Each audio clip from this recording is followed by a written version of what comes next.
Ready to sizzle? Sizzle. Bang! Bang! Bang! We're fucking.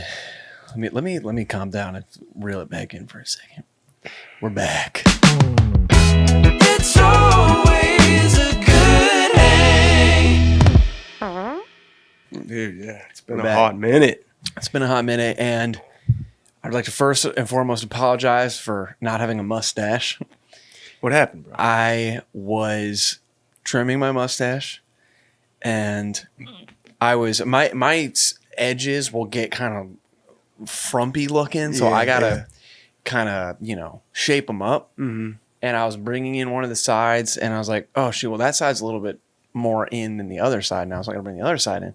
And I did that side, and then it was a little more than the other side. I just kept going, and I couldn't keep going because that would lead. Yeah. And so I just had to shave the whole thing off, and this might be the first podcast episode where I haven't had a mustache. I don't even. I'm trying to think of the last time I saw you without it. Have I ever? Yeah, I didn't have a mustache when we first moved down for here. real? Okay. Yeah, you might be right. I was like a beard you look guy. weird, clean shaven kind of. I know. It's just not when you're not used to seeing somebody a certain way. That's why like babies will freak out when Papa shaves the beard off for the first time.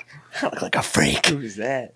Dude, It's yeah. coming back, so you're Yeah, all right. we're on our way. We're 2 days into the 7-day cycle, so we're good. Oh, yeah, like the Riz said, apologies. A lot going on in the lives. Maybe let's do a Spark Notes update real quick. Yeah, I mean, we moved. We talked about that last episode. That was chaos. Painting and, last episode we're high as a kite on asbestos. Asbestos. But yeah, we slid into the place. We're pretty much all set up. We did some traveling. Riz went home to Rochester. I was home in New England for a couple weeks. Shout out Dave and Marissa for getting married, my friends. That was an electric wedding. The whole Pope family, no expenses spared. Elite. What a time that was. Honored to be a part of that. And but we're back. We missed last week just because we were both out of town. Yeah, I think we were grinding really hard to make sure we got an episode out every week, and it kind of got to a point where we were traveling. We just couldn't make it work. We've got episodes behind, and we're just tired, man. It's just man. I think we needed to give ourselves a little bit of grace. And it's okay. We can take a break. It's not going to be the end of our world. Yeah.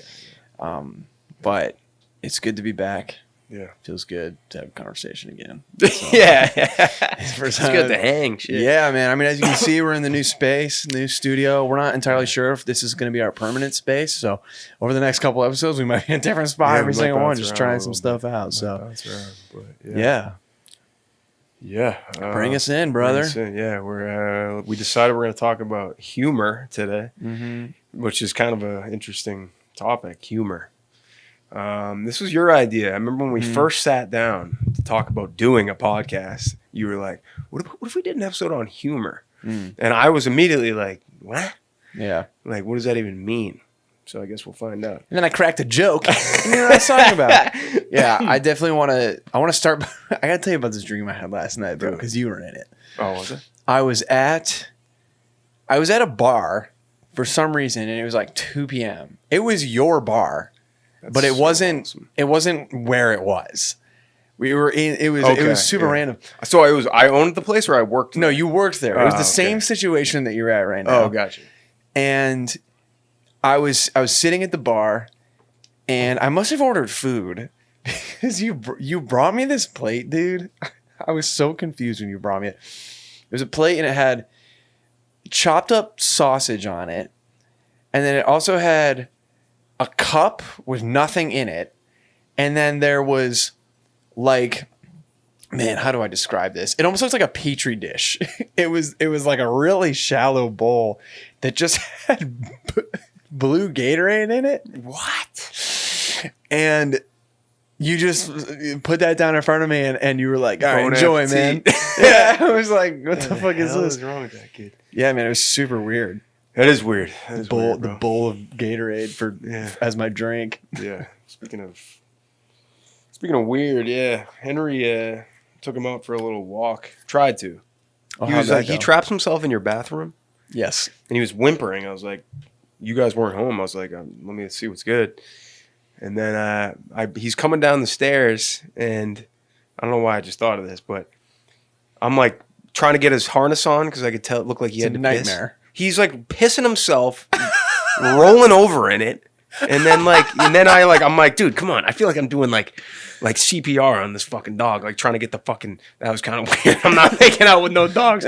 I mean, you know what I mean? I'm like, you freak. I'm getting the harness on him, and he's like fucking pissing on me. It's like, dude. And I was just telling you how weird his cock is, man. What the fuck? It's like it looks like, you know when you're in the woods and you want to make a spear, so you shave down the stick. I can't believe we're talking about this. It looks like that. It looks like that, but it looks like you shaved down a Twizzler, bro. Or one of those like little licorice things. I don't know. It's bizarre. Anyway, That's the craziest shit. I was just laughing to myself because I got so worked up about it. I was like, this fucking idiot. Yeah. And then I was laughing because I got so worked up. So Yeah. we're talking about laughter. We're talking about humor. You know, about dogs. we're talking about dog dicks. Yeah. Jeez. We're back, baby. Coming back swinging. Dude, there's nothing better than laughing. I think it's the best thing there is. It's the best medicine. I think it is. Honestly, I think it is. Like, and I was wondering, like, why do we laugh? Like, why that response? Like, why does it happen? Kind of, yeah. The psychology of it. What is funny though? First of all, because like I know what happens in the brain. Like the prefrontal cortex evaluates and interprets stimuli as being funny. Right. But like, what the fuck? But then is what funny? happens in the brain? I guess. I mean, there's a few things involved. I guess the amygdala processes emotions like joy, fear, relief, whatever. The hypothalamus triggers the physiological response.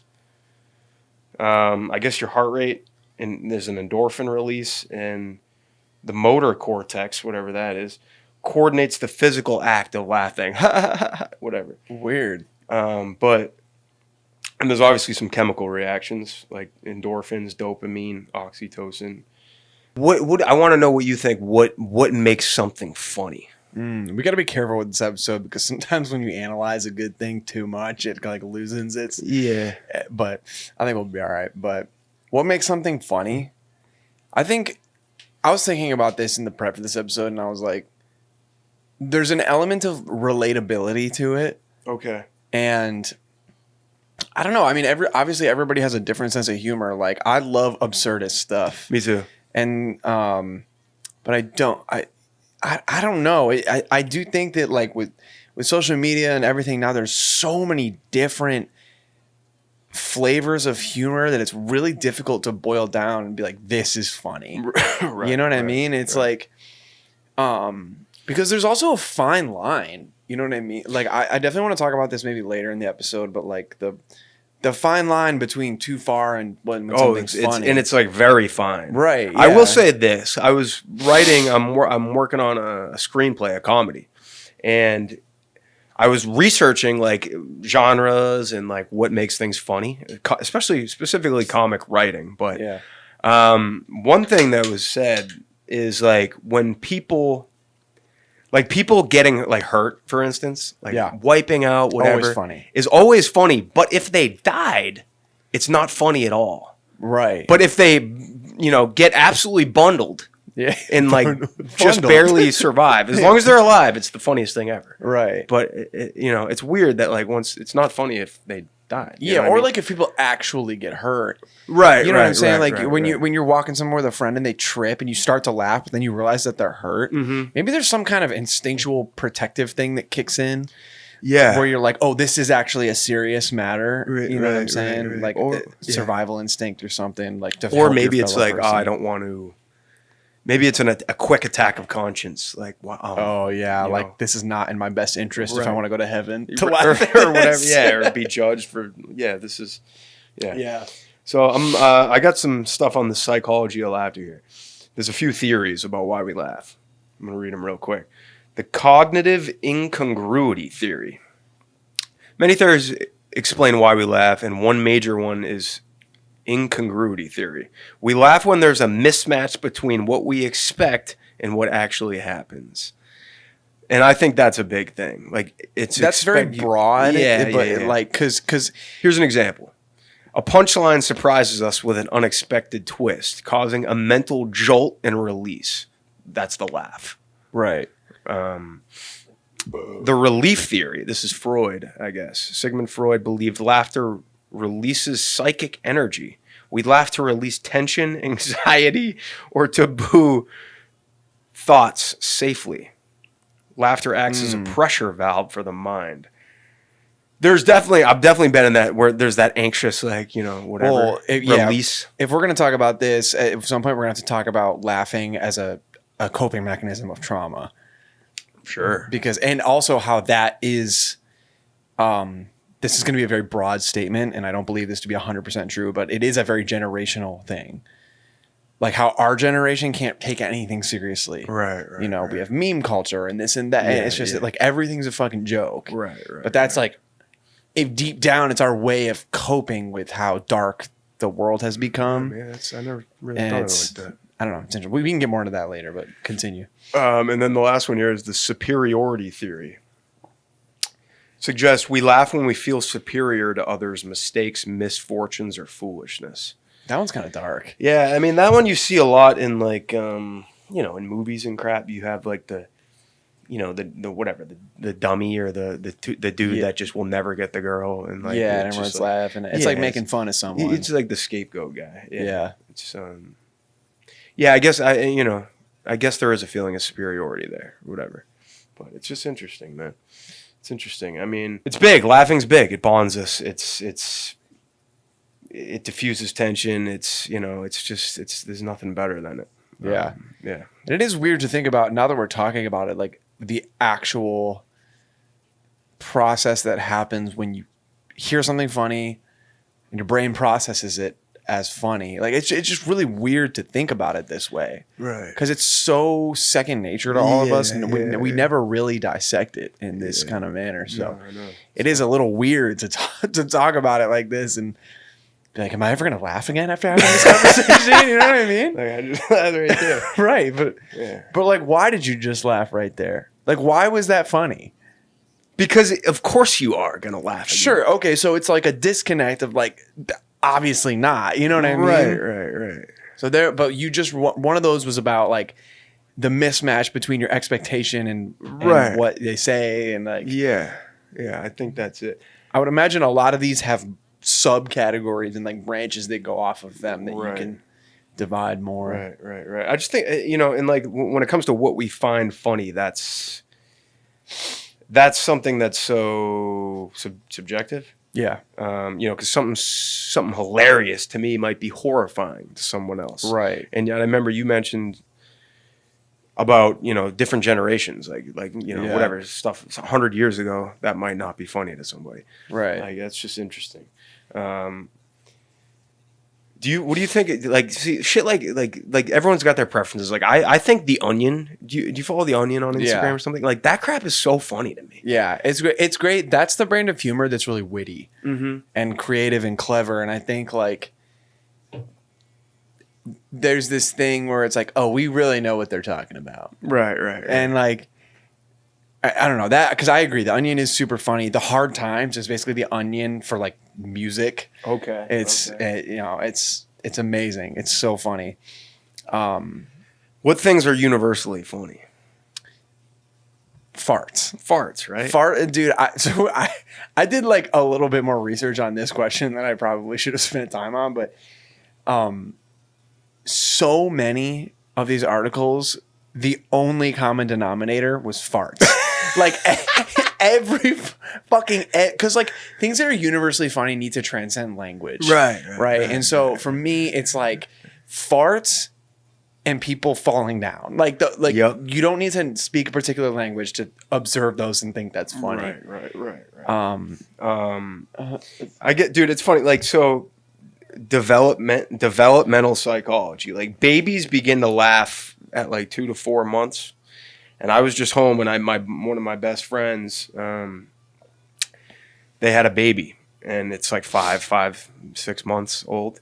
and I was making fart sounds, and the baby was ear to ear, cracking up, smiling, laughing. Yeah, it's just one. like it's already got a good sense of humor. It's just funny, man. Like it's even the baby understands that's funny. Yeah. Yeah. But that tells you that Farts. it's like in our fucking DNA to laugh. You know what I mean? Right. At a And- fart. Yeah, exactly. How awesome is that? That's like let's talk about the pros and cons list of our biology and like psychology of a human. Like that is fucking the biggest pro, dude. That's so funny, man. I also had another note, like everyone thinks like something that's universally funny is animals doing funny stuff.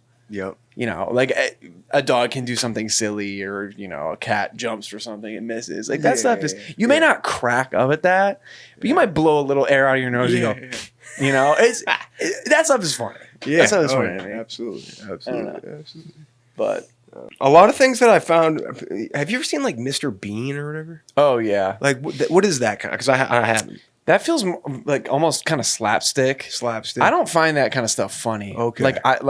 I don't think Mr. Bean is really that funny. Stuff that's like, this is a funny movie, like laugh now. It's gotcha. like that stuff is just kind of Yeah, I agree. I don't know. I enjoy those movies, but I'm not sitting on the couch cracking up. Okay. You know what I'm s- yeah. Because Mr. Bean to me almost feels like magician comedy. I haven't seen it, so I was wondering about it because a lot of people were saying like that pantomime comedy or whatever, like is fucking universally funny. It's a good example. I think it's like baseline. You could absolutely say that's universally funny. Okay. I would agree with that. Okay. And I think I don't know, my particular taste. I'm not like super into that, but absolutely you can recognize that it's funny. Yeah. Well, if y'all got any universally funny things, let us know. Yeah. Man, let's talk about generational humor. This is something I'm super interested in because when you were growing up, did your parents say stuff or try to make jokes that you just like never, you're like, why do they think that's funny? Like, why do they make that particular joke, or why do they make that movie reference that might have gotten a room to erupt, but it falls on deaf ears today? You know what I mean? And like, here's my question before we talk about that more with generational humor.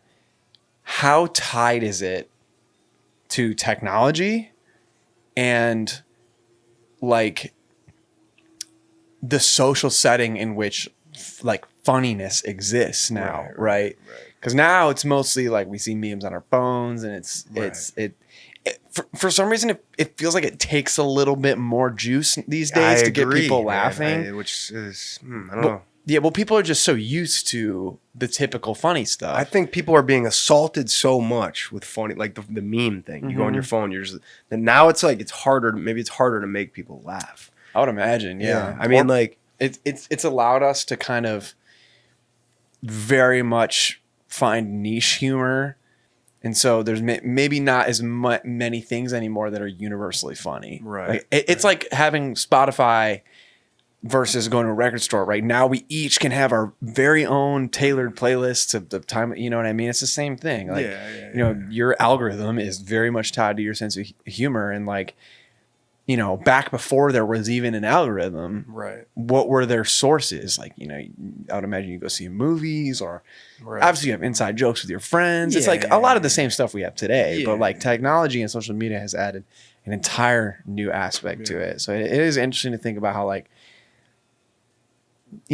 how like stuff that our parents thought was super funny is just like really cringe to us. Right. I think, major cultural changes have happened. Like, and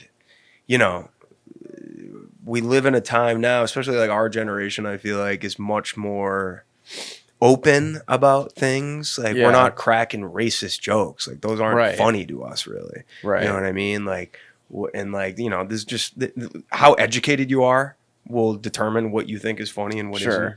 Certainly. So, I mean, but farts will always be funny. Like, farts are just the universal truth. Fart tape dropping at some point. But I think those are the two biggest things. Like technology's a big one too. Like, I don't know, man. It's just a lot has changed.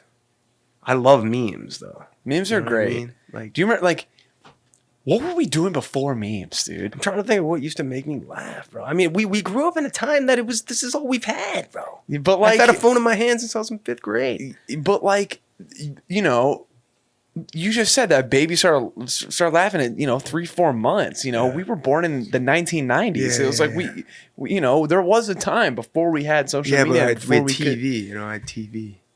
Yeah, and memes specifically though are very much like have become so dominant and have defined our culture so much. It's like, what's your do you have a favorite meme? My buddy John, he was like, "This is my favorite meme." He showed it to me. I don't know if I can find it.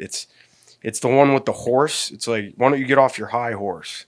And then it's just the horse's face, and it's like eyes bloodshot. It's like, what? I don't know if I've seen that. It's so funny, bro. I don't know if I have a particular favorite, but one that's coming to mind now that you say horse is there's a blurry picture of a horse running. It's like super blurry, and it just says 3 coffees, no lunch. And I'm like, that's so fucking funny, dude. Horse humor's funny.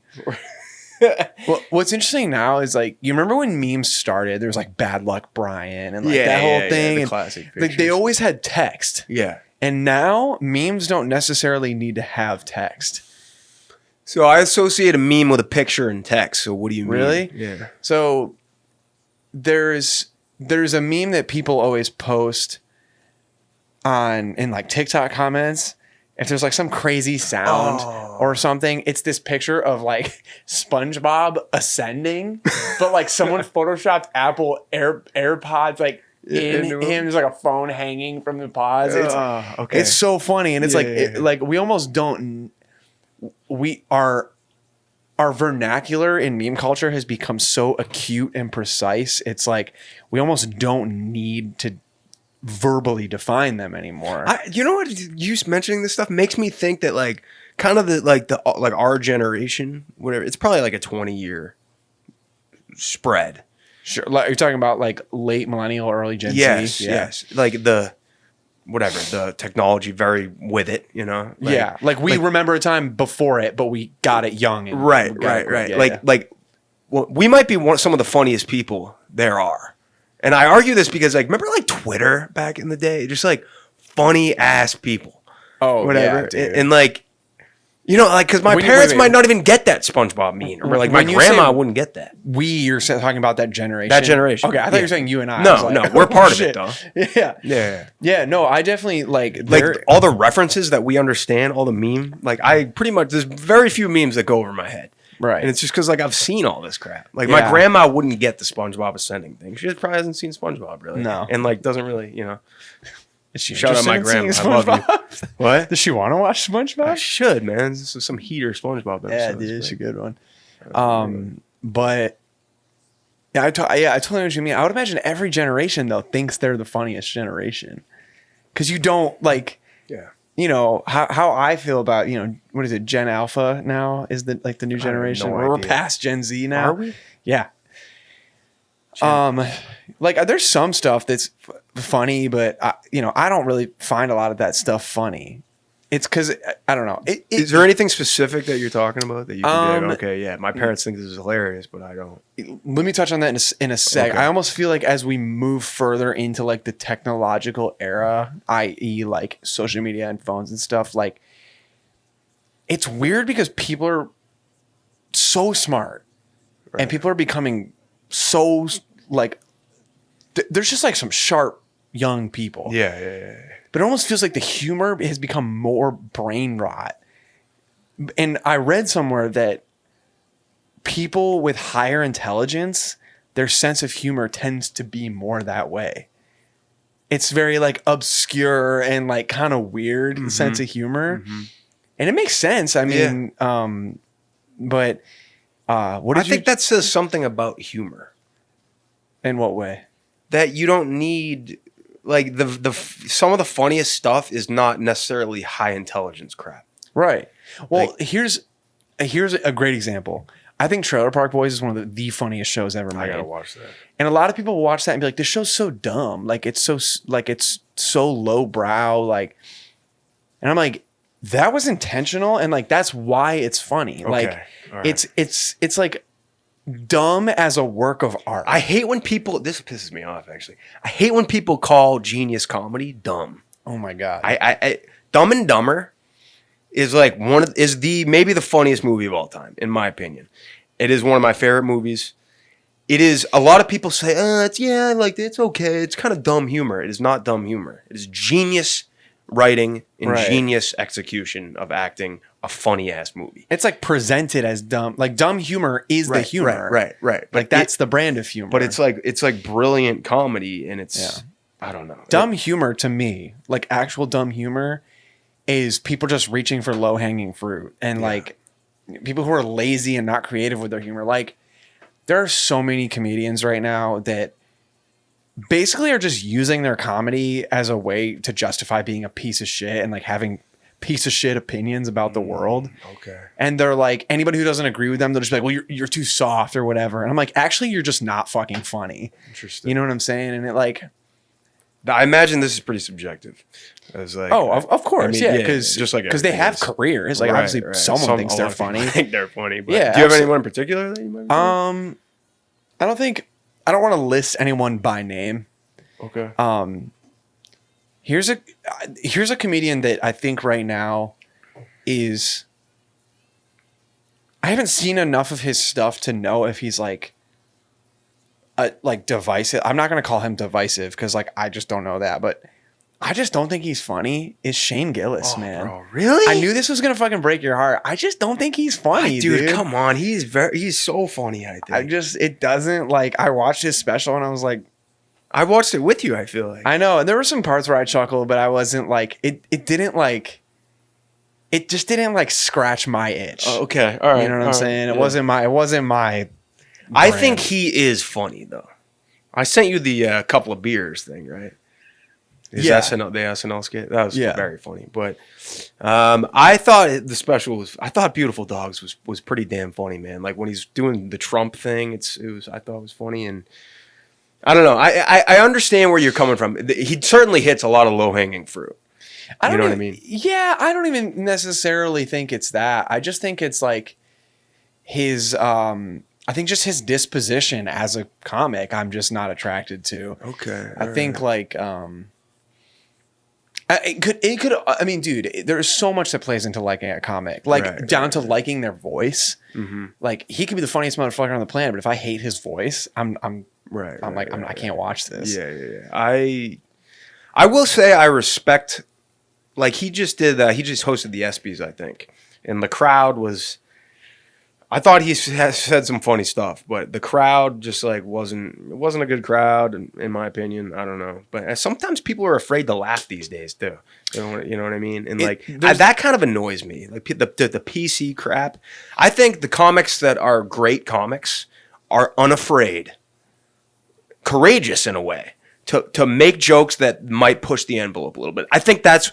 As a comedian, that's kind of your job. Sure. Is to like, push the envelope a little bit because like most people think it's funny, but like, people are like too afraid to laugh and stuff. And like, that's a damn shame. If you're too afraid to laugh, even if like the comedian is telling a joke and they're a piece of shit for telling that joke, if you think it's funny, like you can laugh at it. Like Right. No one's governing that. My issue is like,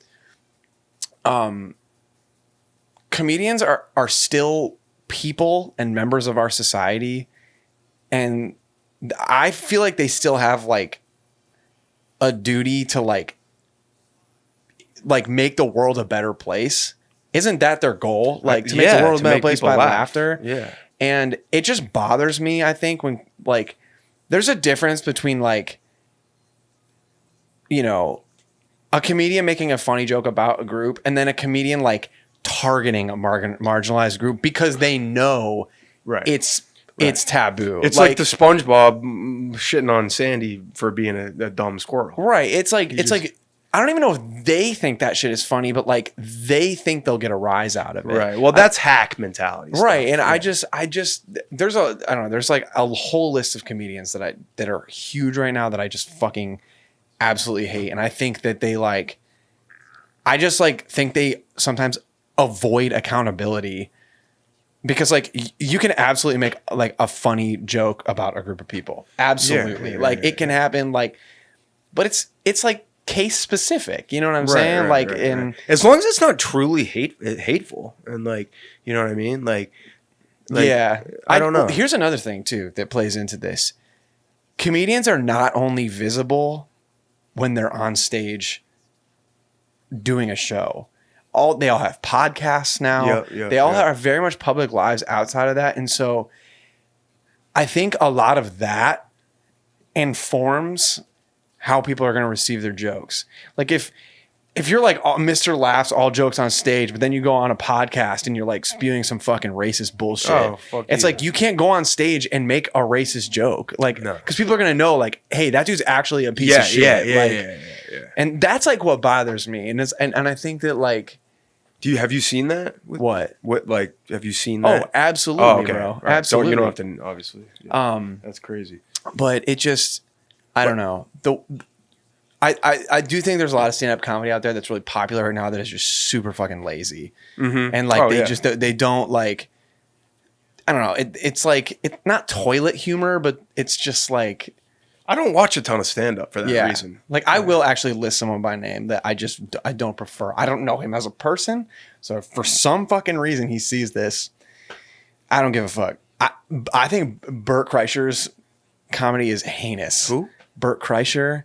I don't have. He has like that bit, The Machine. He like never has his shirt on. That's like his thing. Okay. I don't know. It's just like, you know, it's like always that. I'm like, bro, fucking write a joke. Like, it's, it's I don't know. It's not my thing either.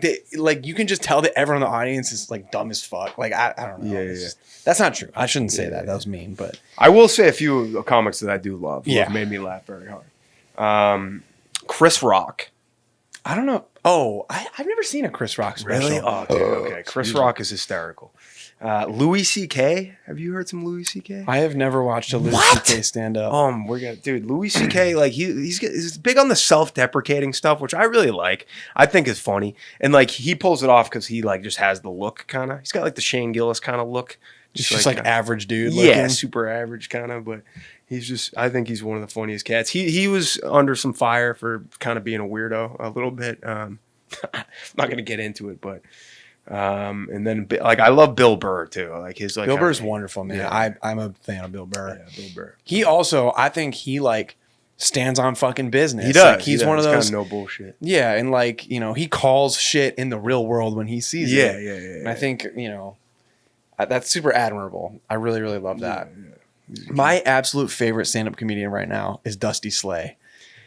Did you show me? Maybe, I don't know. He has that, his like famous bit that is like popping him off is he does like a line by line breakdown of It's 5 o'clock somewhere. Yes. Dude, that was very funny. It's so funny because it's just like his demeanor and his disposition is so like, I'm just like an average guy from a trailer park. Mm-hmm. He's like, I'm not trying to ruffle anything. It's just like, you know what I mean? Man. He's not like, it's not none of that. Dude, sometimes you don't even have to deliver it. It's like, have you ever seen any like, this kid went to my high school actually, but Bo Burnham.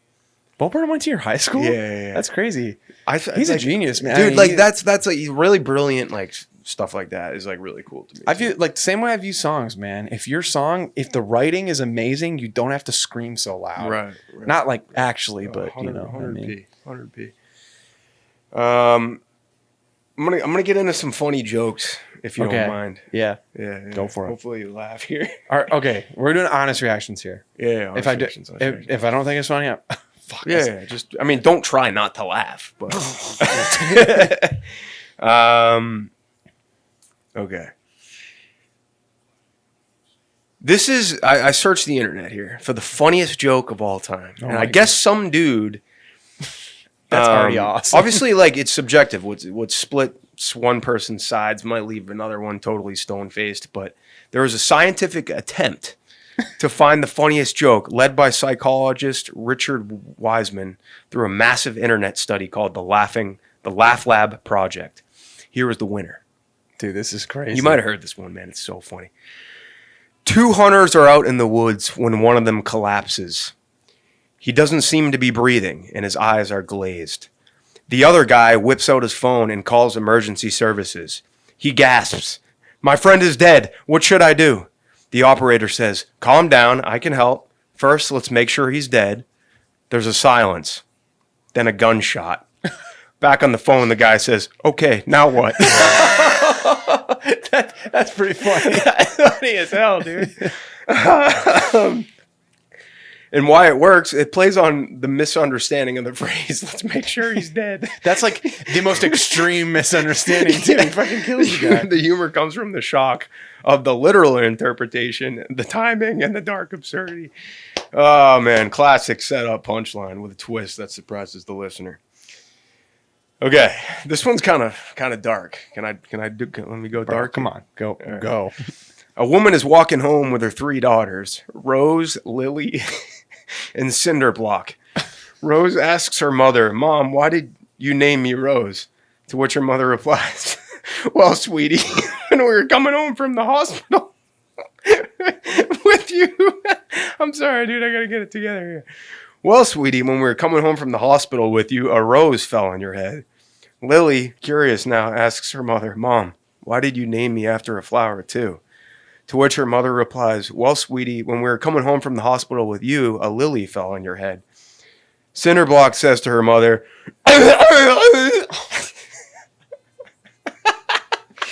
That's dark, dude. That's dark. That's really dark. It's fucked up, dude. Ah, it's fucked. All right. I saw that one coming. Yeah. A young man asks his father, this is kind of a similar one. It's kind of dark. Well, not dark. I don't know.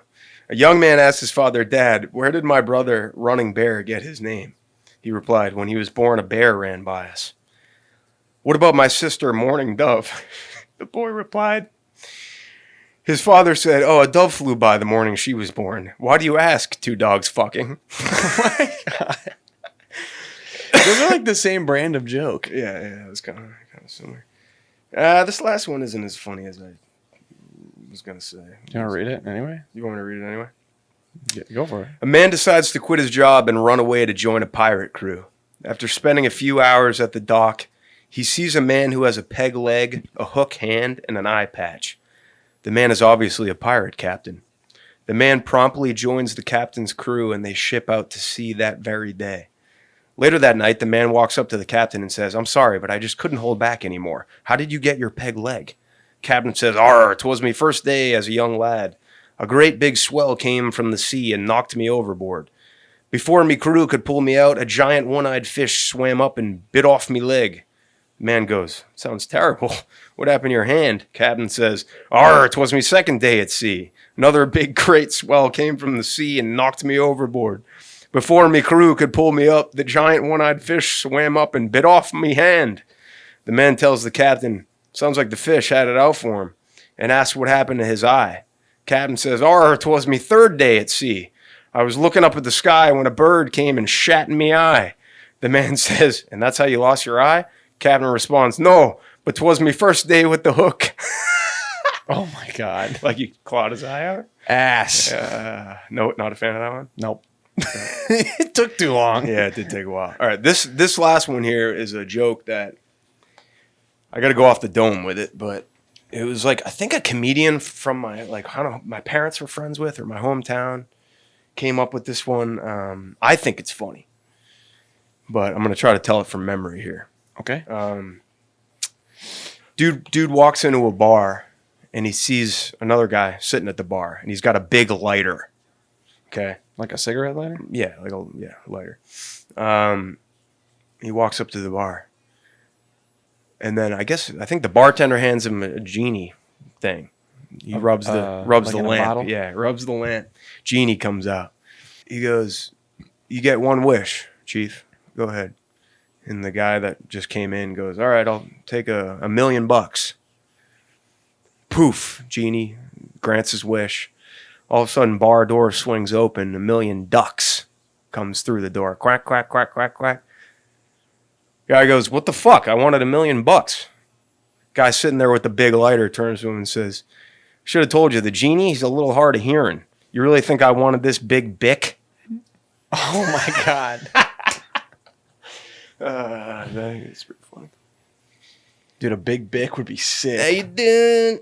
Fucking, hey bro, you need a light? Fucking pull that shit out of a backpack? I don't have any favorite jokes. All right. I'm not like Not a big joke guy. I don't like jokes. You got any know what I dad mean? jokes? Dad jokes? Here's a dad joke for you. What did the angry pepper do? I don't know. Got jalapeno face. Ass. Bang. Ass. Fuck you. Man. Ass. You're a tough critic. I know. Yeah. Fucking. I like. Would you consider if a dad leaves the house and he's like, not getting far without these, comes back for the keys? Is that a dad joke? Or is it like a dad comment? It's a dad thing to say. Yeah. It's just dad. It's a dad joke. I'm gonna drop for the homies out there my top 3. I'm gonna drop my top 3 funniest movie scenes. A couple of these you might not have seen, but the Dumb and Dumber, the Lloyd dream sequence when he's dreaming and he rips out the dude's heart. That's one of the funniest scenes. Wedding Crashers. Have you seen Wedding Crashers? Yeah. When he meets Chaz, like the wedding guru guy, and he's in his mom's house. Pick up your fucking skateboard. That whole fucking scene where he meets Chaz is one of the funniest movie scenes I've ever seen. I probably quote it with my boys literally every time I see him. It's so funny. And then Superbad. This was tough, but Superbad's one of my favorite comedies. And when he's this was hard, but when he runs into Jules and he's like, you still getting that ID? He's like, yep. And he's like, what do you guys need?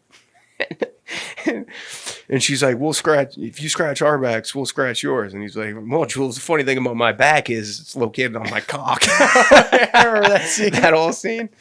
That whole movie's incredible. I mean, that whole bro. movie's incredible. Superbad's just fucking so good, dude. It's classic. It's classic. That's all I got, brother. Man, I was sitting down. I had such a hard time thinking of like my favorite movie scenes. There's a scene in Dodgeball, and I don't even know if this scene was meant to be that funny. But White Goodman is watching Average Joe's like start to win, and he is in the stands, and he goes to walk out, and some guy with a bucket of popcorn is in his way, and he like slaps the popcorn into the air and goes flying. He just goes, what the hell? It's like, it's so stupid, bro. What the hell? It's like and then the scene, it's like barely a scene. And it's like, you've told me that it's scene. so good. That is very funny. I love that. I love that movie. But here at Global Gym, we're better than you. Yeah, it's a classic. Basically, there's just so many scenes in Trailer Park Boys that I think are so funny. Anytime Ricky's speaking, it's like just comedic gold. I gotta watch that show, man. It's amazing. I'm surprised you haven't seen it, man. Yeah. And then there's a scene in Parks and Rec. Have you seen Parks and Rec? Speaking of good hang pod, Amy Poehler's character Leslie Knope is like this rich family is trying to tear down this historic gazebo, and Amy Poehler's character is trying to protect it and make it so they don't tear it down. And she's talking to a reporter. She's like doing everything she can. She's like, the reporter's getting the story, and Leslie's character or Amy's character is like super just kind of she's a lot. Mm-hmm. And she does the interview and she's like, how about this for a headline? And she's like trying to give all these headlines, and she's like, I'll just stick with my thing. And finally she just goes, how about this for a headline? Gazebo, more like gazoinksbo. And like my sister and I just like, it became like something we quoted forever. It's like gazoinksbo. I gotta watch. So is Parks and Rec a good show? It's an amazing show, man. I gotta check it. Yeah, We gotta check out Entourage, bro. I know. I just finished Severance. Okay. So, have you seen Severance? No. Bro, we have Apple TV down there. Oh, really? You got to watch it. Yeah. Oh, shit. It's I've incredible. heard Apple TV is kind of crushing right now. Yeah, it's great. They got some fire It's stuff. great, dude. Yeah. The Severance is probably one of the best shows I've ever seen in my life. Yeah, I gotta watch Severance. But yeah, hang on. I'm gonna add some other stuff. Oh, we never really talked about why humor is contagious. Ooh. Like, why? I'm so curious about that. Like, when someone's trying to tell a story that's super funny, but they're just cracking up. Yeah, because they know. They know, but you start sometimes. Like, I will start laughing just as hard as them. Yeah. Just because Dude, they're cracking up I so don't know, much. like obviously, like some people have that laugh that's contagious. It's just like you hear them laugh. They could have been the most nonsense. They could have said nothing, but if they start laughing, you just start laughing. Right. I actually Googled. I was like, why is laughing contagious? I guess we got mirror neurons. You know, I laugh because you laugh.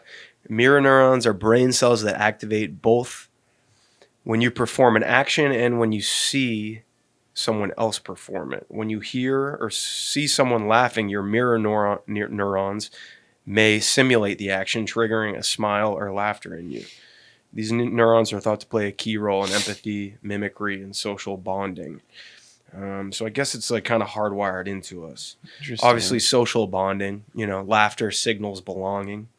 So it's not just for amusement, but as for group, like it's a tool for group cohesion. Yeah. I guess auditory triggers, the sound of laughter itself, where our human brains are highly sensitive to the sound of laughter. And that kind of triggers us. There's the sound, you know, the golden record that they put on the Voyager spacecraft and just like shot out into space. There's just a clip of just human laughter on it. Interesting. That's cool. I guess studies using MRI scans show that hearing laughter activates brain areas related to emotional processing and vocal mimicry. I guess there was an evolutionary advantage. Contagious laughter might have helped early humans communicate emotional states quickly. That's true. Especially it's like safe. I'm communicating. It's safe. Especially in the absence of language, complex language. Sure. It's a nonverbal cue that everyone's okay. Like you just said, no threat present. Groups that laugh together were likely more cohesive, cooperative, and stuff like that. Yeah. Interesting. I'm glad you brought that up because that's interesting. It is fascinating how so many things in this world, like things being like fun and funny, is like one of the top factors on why people do stuff. You know what I mean? Yeah. Think about like, oh, you're not hot, you got to be funny. You know what I mean? Like it's right, like obviously that's not like a universal truth, but like people want to laugh, man. They want to be around people that make them laugh. All my best friends are like the funniest people I know. Yeah, dude, it's the best. I had a resolution. I'm pretty sure my 2024 New Year's resolution was that I wasn't gonna laugh at anything I didn't think was funny. I respect that. It was so hard, dude. It was so hard. It illuminated how much I was laughing to people please or to diffuse awkwardness. Yeah. That's man. The amount of that I've done in my life is out of control. Yeah, especially as a bartender and just you know, or even just like a coworker or whatever. Like you know, because think about it, you dude. gotta keep the peace. Yeah, if you like.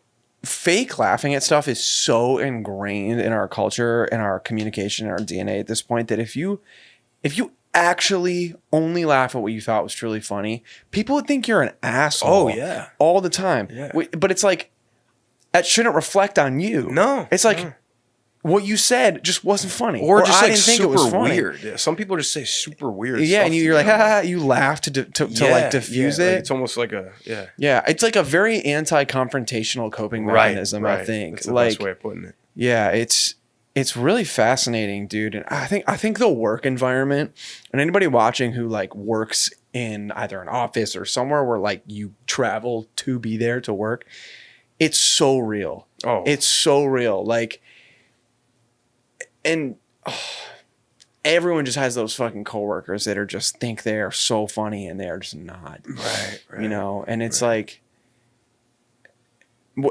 I don't know. I've just had a lot of different coworkers where I'm just like, how do you? It's exhausting, man. It is. Well, the thing is, like, it's exhausting to fake laugh at stuff, but it's also difficult and you know, it takes effort to be honest about what you think is funny. It like drains you emotionally. I've been drained emotionally. I'm like, man, how much more of this fake laughing crap do I got to do? Yeah. Get funny. Dating Rachel has been amazing because if she doesn't think something funny, she'll just go, mm-hmm. And it's like such a fucking, it's like kind of condescending, but it's like super, I think honest. It's funny. Like, And it's, you know, I don't know. I love it. I'm just gonna, I'll say something that I think is funny. She just goes, mm-hmm. I'm like, fuck, okay. Gotta make sure I don't say that one again. But I don't know. It's humor is interesting, dude. Humor is interesting. And especially like, you know, we talked about how it kind of intersects with politics and like, you know, where that line is and, you know, what's okay, what's not okay. Like where do people need to be a little bit more relaxed, or where does there need to be more accountability? It's like, it's weird because like all these lines are very, as culture changes, they're very fluid and they, you know, they change, and it's like, you know, it's the humor is ever changing. Right. You know, and I think that people are always going to need to laugh too. Right. It's more now than ever. That's probably. Like bars are always going to stay in business, and yeah. like people are always going to need to laugh, man. And it's interesting. What like, okay, aside from farts, all that stuff, what is something like very specific to your life and your routine that will always make you laugh? Ooh. I don't know, man, I make myself laugh quite a bit. Maybe I'm a crazy person. You gotta get out of the house more, bro. Yeah, I don't know. I'm not. I will say this: like, it's not easy to make me laugh. When I'm by myself, if I'm watching like a movie, I won't laugh as much as I would if I was with my friends watching that movie. It's like a real thing, scientific. Like, sure, it's like a scientific thing. Yeah, you laugh more when you're with your your friends and stuff. Yeah. Even at the same whatever. What's it called? The parts, the jokes. Yeah, the stimulus. Thank you. Yeah. That's like a real thing, and like I've noticed that before, but I don't know. I would have to think about that. How about you? Do you have something specific that's like, this is hilarious to you? Mine is like, if I'm on a gig or something and like someone just makes like a heinous musical mistake on a song, I think it's so funny. Like, you're in the gig? Either I'm in the gig or I'm watching. It? And like, I know, especially it's not as funny when like the person isn't good because it's just kind of sad. But like, I have a buddy who's like such a fucking awesome drummer. Like, he is so rock solid, and I would, I've played with him for many gigs, and it's been great. And I was watching him play one time, and he like, the drums entered the song pretty far into the song, right? So the song's playing, and he's just like vibing back there. And on a drum set, the snares on the snare drum are like an actual thing on the bottom of the drum. And there's a lever that if you push down, the snares drop, because if the snares are engaged, like if the bass guitar is playing or something, they'll rattle. And it's like, it like sounds like that. So a lot of drummers during quiet parts of the song, they'll turn the snares off. So, that you can't hear it. Right. And so he turned the snares off for this song. And you could tell they're building the tension to this moment. And like, finally we get to the part where the drums are going to come in. You can see him, he's vibing. He's like, he goes to hit the snare drum. It was like a bah, boom, like they were in. And he forgot to turn the snares back on. So it's just like, boom. It just made the dumbest sound ever. That's right. And it was like, it was all this build up, all this anticipation. It was so fucking funny.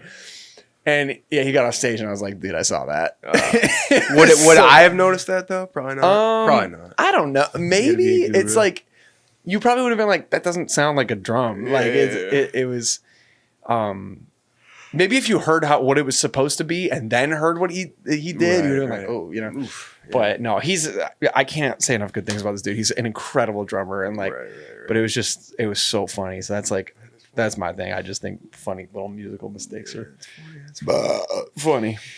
It's funny shit. Yep. And shower farts. Bang! Oh, that was a long reach, dude. I'm super far apart. God, I feel like I need to go on vocal rest, dude.